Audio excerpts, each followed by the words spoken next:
Hello, everybody. Welcome to the early September patron Q&A. I'm here to introduce you all to the giant eye of Willie Beale. I'm Dale Kingsville. I'm here to be your host today. I'm here with Geordie and Willie to talk about some class, monster, and leveling up design. But first, I would love it if, Willie, could you introduce yourself a little bit? Tell us what are your likes, dislikes? My likes and dislikes. Okay. Hello. Hi, I'm Willie. I'm very weird. My designs are even weirder. I enjoy frogs and clowns, and I don't dislike a lot. I'll have to come back to you about what I absolutely detest and hate, so, you know. Perfect. We'll quiz you next time on what you hate. Can you tell us a little bit about what your path in the world of game design has been? Actually, I was just talking about this last night. Way back in elementary school, I saw this issue of Nintendo Power magazine, and I've discovered that this image might not actually exist at all, but there was a red Yoshi on a skateboard, like CG image, and from that point, I'm like, you know what, I want to make video games at that point. So it was like, okay, I've got this like starting point, and then from there, high school and college, I'm like, okay, this is gonna be my path to making games, as it were. And what that turned into was sort of an education in visual communications and programming, figuring out all the different ways to actually talk to different people on a team, which led to me suddenly getting sort of poached by a design agency to become a UX designer. So then I became very much like UI, UX sort of design focused. And from there, I jumped over to Niantic, and I was working on both Ingress, a little bit of Pokemon Go from that point. And then MCDM was all like, oh, hey, you've been actually doing all this tabletop stuff on the side. Do you want to work with us full time? So I was like, okay. So I ran away from Niantic, and now we're here. Ooh, very nice. Right? Golf claps. Good. Well, we've got some questions from the patrons for you both here today. I wanted to start with something a little fun. Orion Del Waterman brought up that during Matt's last character creation stream, he declared very strongly that the Censor is the best class. So if you were forced to choose, what would you consider the best Draw Steel class at this point? Best. The word is best, not favorite. I want to hear the best. He just straight up called it the best. I don't know, Jordy, do you have an opinion on that? Well, if Matt says the Censor is the best and I'm designing the Censor, then my job is to make sure Matt feels like it's always the best. So, like, for example, he mentioned the Censor is going to ride the lightning, and I have to figure out how that's going to fit into the class progression. I have an idea, but it's not there yet, right? So, you know, trying to capture the fantasy of the class is the best thing, right? So, like, I think the Censor is a sweet spot for us, which is why I think it's maybe my favorite too, in addition to Matt's, is like there's this sort of sweet spot of what is the traditional paladin fantasy combined with what's the MCDM take on it. And like, I think generally when we talk about design in general, like we talk about no oatmeal, we want the game's concepts to be unique and interesting and cool. And so we pull a lot from Matt's campaigns. We pull a lot from the lore, the Colvillianness, right? So, like, you know, we want to make sure if there's a 50-50 chance of it being generic and being, like, more specific, we want to go specific. But we don't want to go 100. If you go 100, then it's just, you know, like someone's homebrew campaign. You want something to be adaptable. And so, you know, I think the Censor does a good job of capturing that fantasy of, like, the Holy Warrior that's a little dark. You know, like, you know, there's a little bit of that cop implication with all the good and bad. And so the class does a good job there. And so they're fun. And I'm going to look forward to building out the 4 to 10 version. We only have the 1 to 3 right now. I mean, reading the 1 through 3, it was super flavorful. Like, it made your imagination explode, as it were. All right, Willie, you're up. What's the best class? Water pistol to your head. So, I'd still say that the Tactician is sort of my favorite, like, draw steel class at the moment. It's the one that kind of stands unique amongst most other fantasy, like, tabletop classes, as it were. You're directing other people to do things, and, like, you're watching a plan come together live, as it were. I still think it does it very well. It does it very snappily, and I'm very excited to see what it does at the later levels, as it were.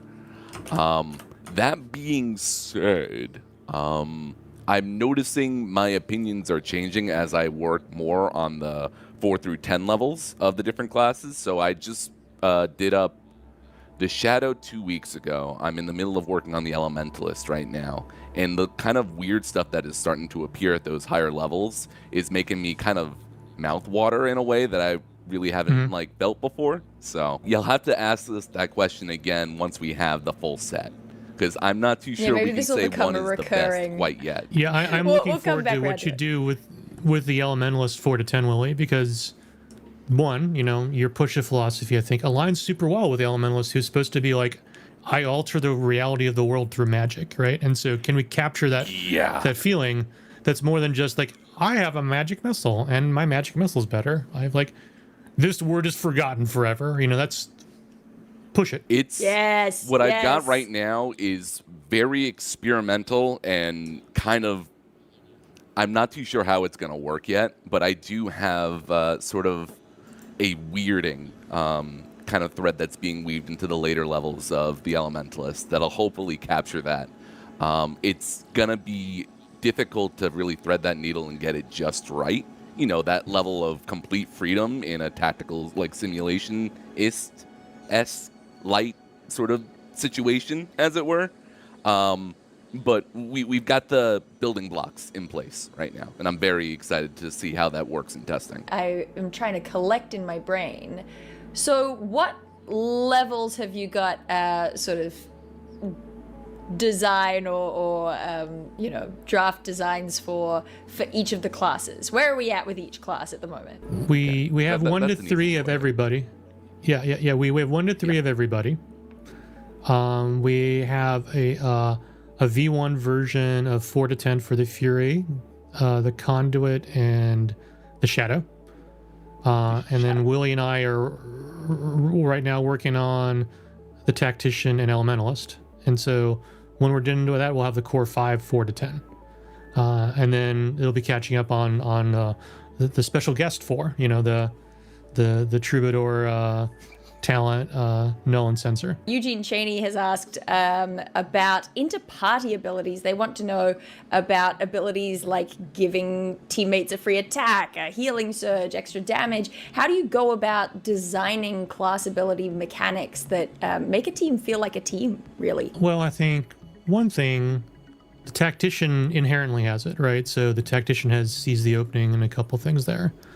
You know, the next step I think we're taking is we're looking at resource generation to sort of look for these little writers so that when someone else does something, you're always sort of paying attention to sort of think about the resource you're going to kind of get.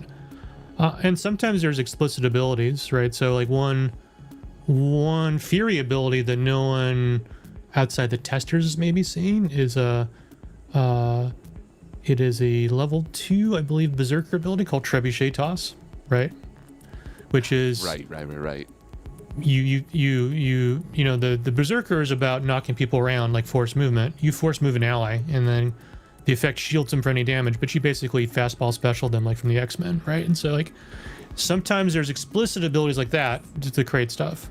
But I think the biggest thing is like, you know, the initiative design is built in a way so you always pay attention to your turn about openings, and that sort of gives us the foundational language to do these cool abilities. I mean, the core of the game itself kind of encourages that sort of party interplay, is basically what that comes down to. When building out abilities for each of these individual classes, you have to ask yourself, is this going to make the character seem cool, or is it going to make the rest of the team seem cool, and then I'm cool by proxy? It's usually one of the two. And getting a good balance of that, like, across the entire 1 through 10 spectrum is very important. Does this kind of become something that you consider on a class-by-class basis as well? I know that the Shadow has some abilities that are more focused on, like, I work alone because I am cool and broody in the dark, and the Shadows because I am the Shadow. That's how all Shadows talk. I don't know whether the patrons knew that, but that's actually a rule in the game that you have to talk like that if you're playing a Shadow. But, you know, do you find yourself considering design for teamwork differently on a class-by-class basis? Yeah, I think there's explicit things we do, like, you know, to use your example, the Shadow, I work alone the best, right? Like, well, that's true, but in practice, when a tactician gives a shadow ability, they feel even better and more powerful, right? Like, they work alone fantasy-wise, but mechanically-wise, the players are still coordinating with each other. And so there's sort of a little bit of a mix of player fantasy and the character fantasy. And as a bit of a spoiler for the Shadow too, one thing that I did kind of, because I was asking about, like, how does this being who works alone and is sort of this insurgent, like, individual absolutely sort of help out their team in that way? And one thing I do have is sort of like from the shadows, you throw a projectile to kind of like stop an incoming like missile of some sort. So they are acting sort of like an invisible guardian to the rest of their team. We do have opportunities to kind of like play into team synergy while keeping like the class in mind. But then you have more support classes like the Conduit, where a lot of their abilities are mostly focused on the rest of the team. So Lone Rev has asked, how do you know if a class or monster ability is too powerful to go into the game? It can be really cool, but maybe it's just too OP. Can you tell as soon as you've written it, or does it need testing before you write it off completely? I think, and James can correct me, Willie can correct me if his interpretation is different than mine. James keeps us honest. So like, our job is to push it, right? And so like, well, what if this ability just killed someone? And it's like, but like the context is like, it kills them when they're winded, kills them when they're not, like, things like that. And like at higher levels, you sort of think about what sort of captures the fantasy. And then we keep ourselves sort of bound by math. And James has done a great job of sort of establishing like damage thresholds in math and sort of progression. And he built the first example of the 4 to 10 class, which was the Conduit. And so Willie and I are sort of patterning ourselves after that. But like right now, I have an ability. I'm going to give you a minor spoiler because it's not real. It's just I just made this up. I like a high level tactician ability is go now and speed well. And this is you pick yourself, you pick an ally, and you make a signature heroic attack and you just crit. And then if you crit, then you ignore damage immunity, right? Like, and it's just like, okay, how far can we push it? This is a high level ability. This is like you are starting to become a cosmic character, and can we go that far? Now that's not been approved yet. I'm just sort of giving you thought processes. Like we're defining how far can we go, and then can that be okay? Can we tone it down while the fantasy is still preserved? I think that's the big thing. Is you can get the fantasy across by an overpowered version of the ability, and then you can dial it back. Can you keep the fantasy while keeping it balanced? But you got to start somewhere. On the monster side of things, it's almost like an arms race, actually, because when I was working on the higher tiers of monster stat blocks, you were also showing off previews of what you were doing with the Fury. And I'm like, okay, how do I challenge this with the level 10 enemies at the moment? In terms of monsters, you want them to be impactful, you want them to be strong, but you also want them to be quick to read, because you are still managing an entire army at that point. So yeah, we're relying very heavily on James's math to kind of like keep everything in the same realm. And from there, we're creating interesting problems that we find exciting, and that the player can probably figure out on their own. And then the testers will tell us if that isn't absolutely the case. Robert Lane points out that Draw Steel shows some undeniable appreciation for D&D's 4th edition, which, one of the most sort of sticking points of criticism for it was that classes felt kind of samey because everyone had their encounter power, their standard actions, etc. And they ask, with class progression and heroic resources becoming a little bit more standardized, like for example we've seen with the talent becoming a little bit more in line with other people's resources, how is the MCDM team keeping the mechanical feel of each class distinct from one another? Well, there are patterns that each of us have sort of taken up designing a class, right? And so a pattern kind of creates a rhythm, right? To semi-quote, George Lucas, it rhymes, right? And so you come up with like layers where this is the level where this class may be spending the same heroic resource amount as someone else, but this is a level where all their stuff is like an aura. This is a level where everything is a sort of an edict, sort of as a battlefield change, right? And that sort of gives a character that no matter what subclass you do, in comparison to some other class, you feel different, you vibe different. And so I think that's an approach I've seen in Willie's stuff and the stuff I've done. and James's stuff. I mean, to that point too, we are kind of looking at each other's work, as it were, but we all have our own way of going about building these things. So we're kind of mimicking each other in terms of keeping things in the same sort of ballpark, but only just enough that we still preserve sort of our original voice, which allows each of these classes that we're working on to feel distinct, as it were. It just naturally kind of works out that way. Now, we have a lot of questions, I noticed, beginning with the words, how many abilities, ... How many abilities do you imagine there will be at Tetla? How many abilities do you start with? How many, but I think Ben Milne and Sunbear Games kind of get to the heart of what is being asked in a lot of these cases. Sunbear Games says, there are a lot of cool abilities in this game, but I worry about my players facing choice paralysis. And Ben Milne asks, how does the team ride the line between providing ample variety for players while not overwhelming them with the sheer amount of options? Have you found feedback in regards to that, particularly after the Gen Con playtests? You're calling out the Gen Con playtests in particular. I was literally going to refer to that. I want to hear about the Gen Con playtests, Willie. One of the things I was asking a lot of my players was, were you overwhelmed by the character sheet? And I got a common refrain back to the point of, yes, at first. However, even though there was a lot of options on those character sheets, whenever I needed to focus on a specific task, I had what I needed in front of me. So yes, there are going to be like a decent amount of options available to you, but based on the situation that you're currently faced in, you're always going to have some ability, some feature that's going to stand out for you as the right tool for the job, as it were. And I think we're going to see that with the rest of the class progression as well, too, because each of the abilities that we're kind of building out for these classes kind of stands distinct from the last one that we've built out.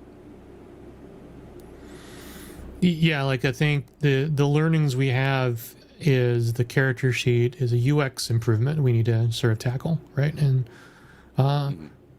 Willie is a super talented UX designer. I am a old school 20th century UX designer, back in olden times, right? So there's insights we have, but the good news is when people get past the initial, oh my gosh, there's so much stuff here, they grok it, right? And so with first level characters that works, and so now the key problem or key challenge is, can we get it to level 10 to be like that? Now, like right now, the metrics we have is level 10.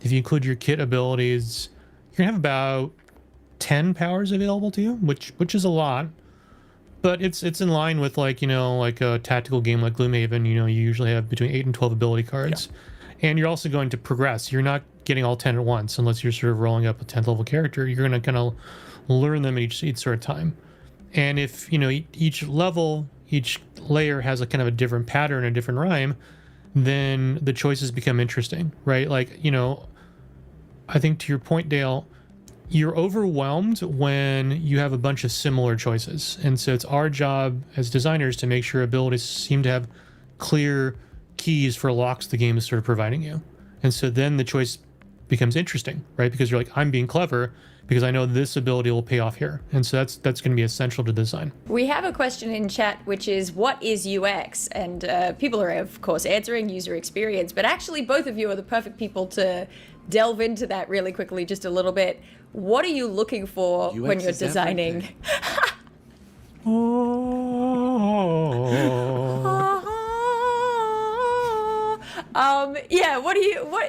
How do you approach something like user experience in a tactical TTRPG? I'm gonna let the pro go first. Oh, okay.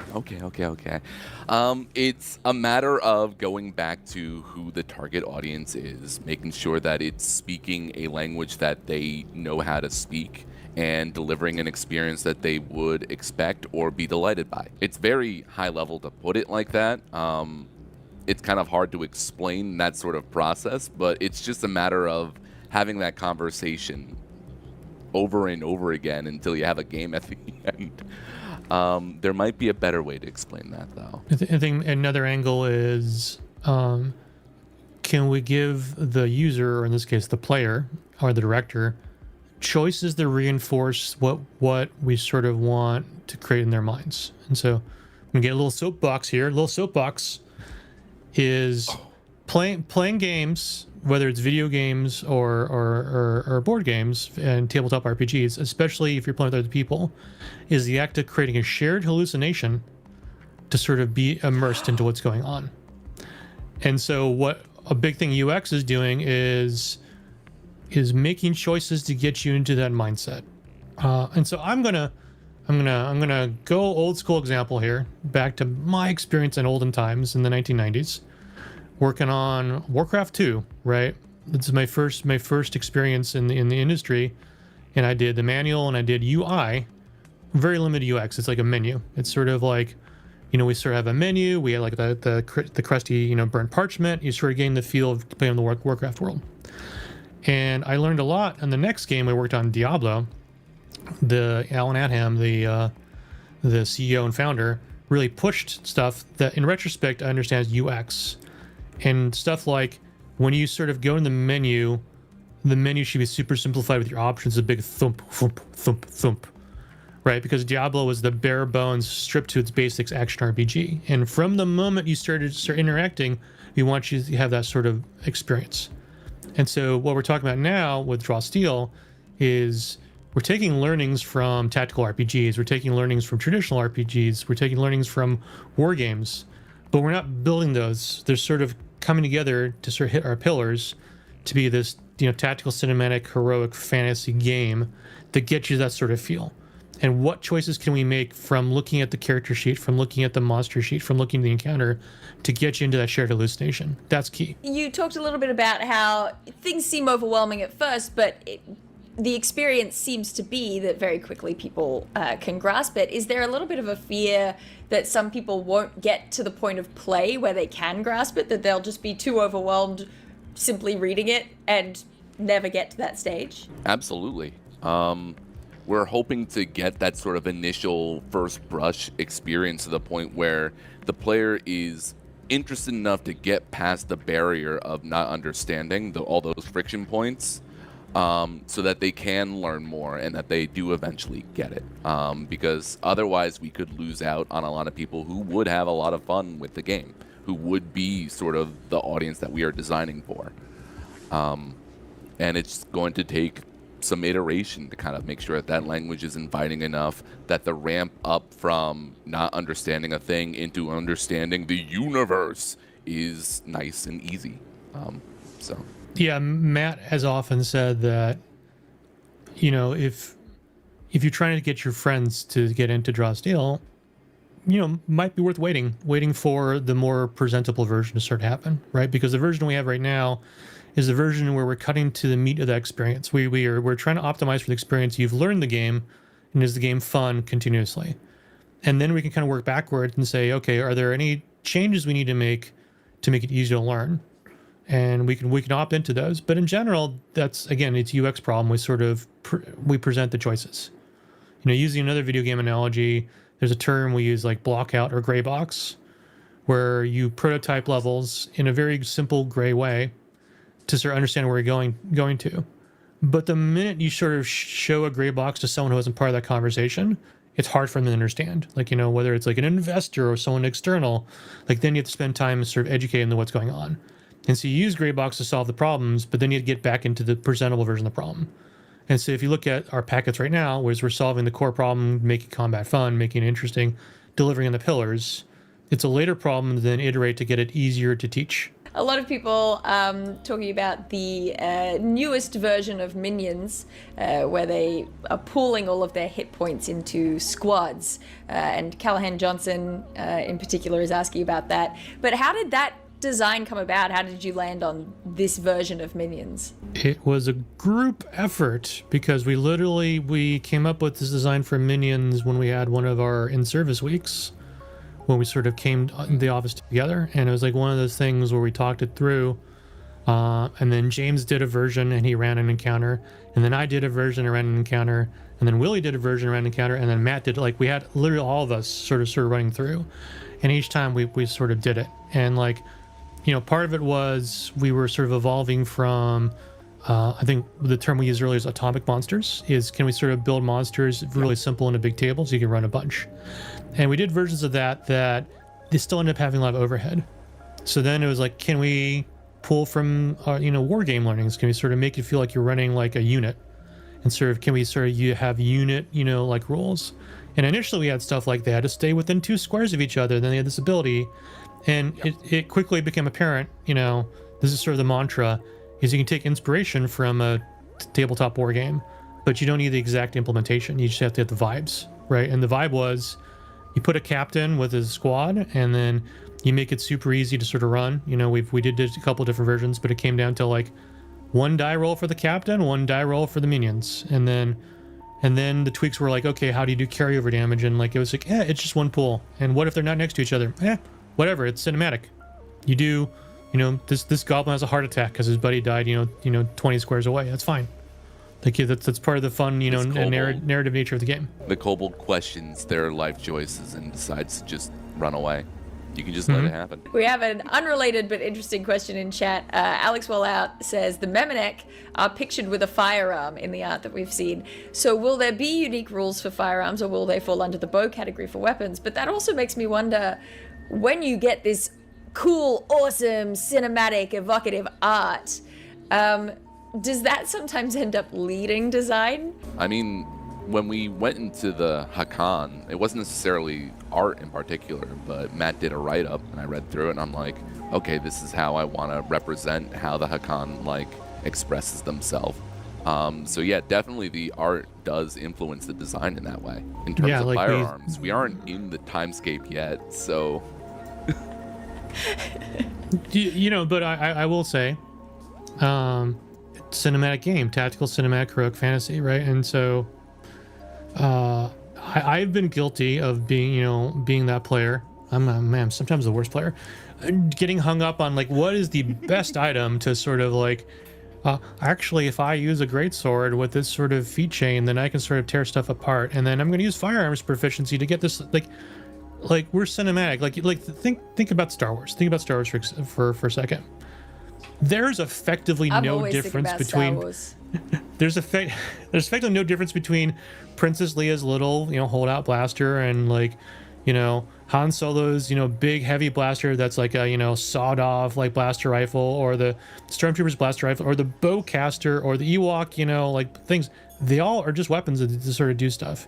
And unless it's a special magic item, we're cinematic. You're a hero. You really get you got a firearm, you pulled it down from the timescape, great. There might be a little hook the director does for you to find more gunpowder to do stuff, right? But you can just run with what you got. Hell yeah. That's kind of the beauty of the kits too. Was basically you were able to reflavor your weapons how you see fit. Yep. I think I saw earlier that someone, what was it, the Retrarius kit? They basically reflavored their net to be a dog that kind of snagged the enemy in place. Yeah, do it. That's the good stuff. That's the good stuff right there. In character advancement, Mentalic says, James mentioned that a significant part of damage scaling may come in part from magic weapon bonuses at higher levels. In doing so, how will the game retain damage variability, both from the power roll on a single ability and between different abilities as characters advance? The power roll number math has been worked out pretty well by James, right? So we have target numbers, if you're a shadow, or if you're a DPS class, there's a formula for what their level 8 and level 9 abilities should sort of be.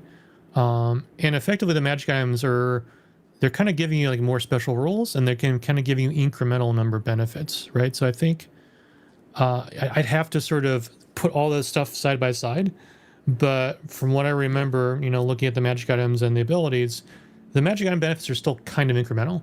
They're there to sort of give you a little bit of a numerical benefit, but they're more there to sort of give you special rules to feel magical, right? We use other games, the fourth iteration of the Seattle game that we all strongly like is got kind of very pinned math. That was one critique of it, and so magic items didn't feel cool. And it's important for us that magic items and titles and things like that feel like they're not homework progression. And what I mean homework progression is they're not homework for the director. The player's I'm level 7 now, so where's my magic item that gives me 4 points of damage so I can be in the power curve? That's not the point of magic items. They're supposed to be cool. They're supposed to be directors you heard about this sword, go across the world to find it, and when you get that sword, it changes the nature of what's going on here. But that change in nature is not going to be for your tier 3 damage does so much more. That's there, but it's not the primary attraction. All right. Now, JPR says it's not unusual to be loved by anyone, but it's also not unusual for max level in a TTRPG to be a thing that you look at and go, ooh, that's super cool, but you never actually get there. You never actually get to play it or experience it. Or if you do, you then stop the campaign shortly after hitting it. So what thoughts do you have about the role of draw steel capstone abilities and the amount of play that could occur or be supported at max level? Do you have ideas about what some 10th level abilities might look like? Some little sneakity peekities for us. Oh, you want a sneak peek? Spoilers? I only ever want sneak peek spoilers. We consider level 10 its own tier at this point. It is its own form of play. And you still have that sort of like aspirational, like these abilities are cool as anything. I want to do that. I imagine my character doing that right now, even though I have like 8 more levels to get through before I can even do that sort of thing. But once you get there, there's still more game to go. You aren't collecting levels, you are looking for new titles, you're looking for new treasures, you're going on bigger sort of campaigns against world-ending bosses at that point and kind of making a name for yourself. Your victory points end up becoming a different resource altogether because, I mean, you're not using those to level anymore, so what do we use for that now? You have a whole new sort of use for victory points. There's still victory points, right? Yeah, there's still victory points. It's kind of like the game starts again at the highest level. Yeah, like an analogy, and I want to be careful about using this analogy because you could go 100%. We're not talking 100%. It's like a raid in MMO, right? You get to raid level and like you're looking for titles to sort of do stuff. And so like one thing we brainstormed was, imagine the campaign to defeat Saint Ajax, the Iron Saint, right? And you can sort of see if we do it right in the character progression, how Ajax became a saint, the titles he sort of earned. And so you can imagine there could be a globe-trotting adventure when you get to level 10. It's like you can't just get to level 10 to defeat Ajax. You got to level 10, and you got to figure out like your own titles to sort of build this counter engine to sort of stop him. Right, you're sort of taking on world threats and finding magic items and titles and things like that to sort of get there, and that can essentially be infinite progression, right? We can sort of create threats, so there's like a 10 asterisks. You sort of keep going on this sort of raid cycle, and you can tune stuff there, right? Because like, it's one of the worst things in games that have a victory condition, and you get to the victory condition, you don't get to ever feel like you get to use the victory condition like rewards. You want to play with your toys. Thank you so much for joining us today. Thank you for answering our questions. Thank you, chat, for being here and asking questions. Have a good morning, afternoon, evening, night, and we'll catch you on the next one.